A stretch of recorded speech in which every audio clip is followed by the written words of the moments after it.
Mr. Khokhar, hi. Hello, how do you do? Thanks for your time. Thank you.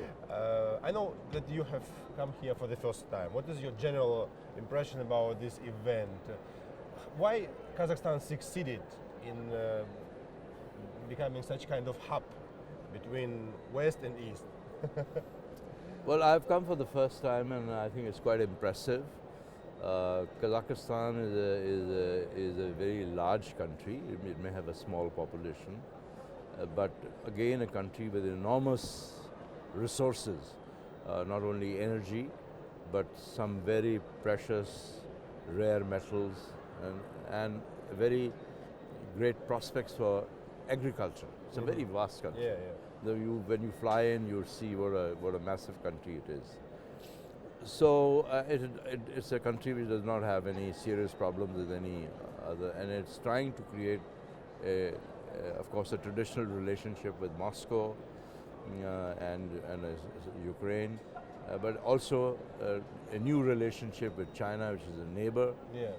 And also, I'm sure they would continue to value American relationship, both economic and political.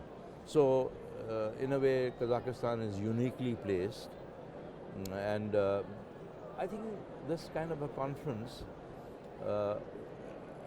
adds focus to a particular country like, say, Kazakhstan, that they are on the world map. Yeah. And people here have come from all over, 6,000–7,000 people, which is quite a lot of people. And some very well-known, serious analysts and economists who are here trying to promote how Kazakhstan can continue to play an active role. Yeah, yeah. I think the plenary session yesterday was very good. The senior president made a very fine speech. He explained what he saw as the current phase of Kazakhstan and its future. His vision. So his vision was, I think, well understood by people, and there's a lot of appreciation of that. Yeah, yeah. You talked about the economical opportunities of Kazakhstan, and you said that there is a new challenges for Kazakhstan. You know, the Kazakhstan is a part of One Belt Road initiative of China, and your country also very active, maybe the most active partner of China in this new initiative. When you were the foreign minister of Pakistan, there wasn't such kind of initiative. However, the relations between your countries historically very important. What was between China and Pakistan during your era and what we see now? What is the biggest difference? Let me very briefly tell you that Pakistan-China relations are now 70 years old. And Pakistan-China relations, if I were to use just one sentence, the relationship is absolutely solid. There's no difference of opinion at all. Even if there are, then we talk about it and they are resolved. Because the approach is a constructive approach. And the reason is that the foundations of this relationship were laid by great leaders. Chairman Mao, Premier Chu Enlai, Deng Xiaoping. They are the ones who laid the strong foundation of this relationship.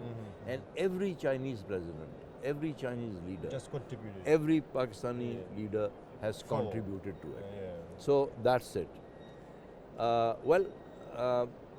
know, CPEC, this idea about corridors, it's an old one. The idea is an old one, but it has certainly, as they say, fructified in recent times, in the last 5–6 years. But the principal port, about which there is now much controversy, the Gwadar port. The Gwadar port was a project which was actually was done during my time when I was ambassador in Washington, in Beijing. In Beijing. I was ambassador in Beijing. Yeah.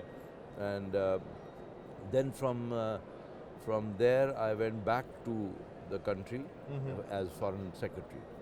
So I would say that, you know, now you look at the geo-economic and geostrategic aspects of it. Now China, as you know, is like that. Yeah. So this only the ocean is open to Yeah. them. And what's happening in the ocean? Pressures from the United States. Yeah. North, South Korea issue, China, Japanese issues, Taiwan. Americans are present all over, although they have no business to be there. Then South China Sea issues. So the United States is mounting pressure on China. So what has China done?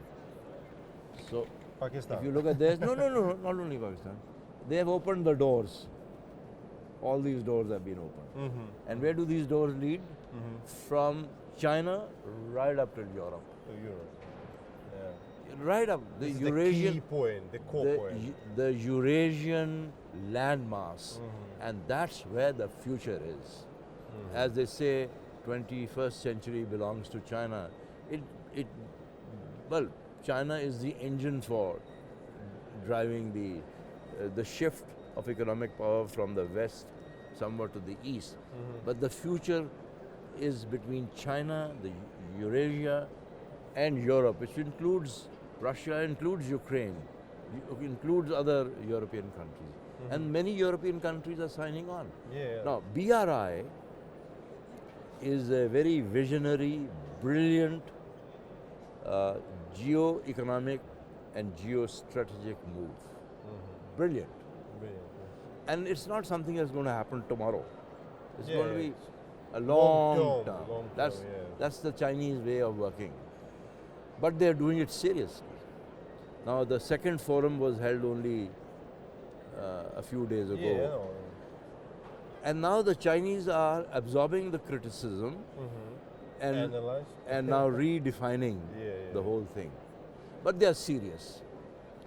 CPEC is from our viewpoint, the most important project because it links China to the Indian Ocean.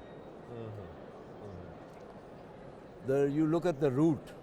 If you're coming from ship coming from Shanghai to say Karachi, Yeah. it's like 13 or 14,000 kilometers, right? Yeah. From Kashgar to Gwadar is only 1800 kilometers.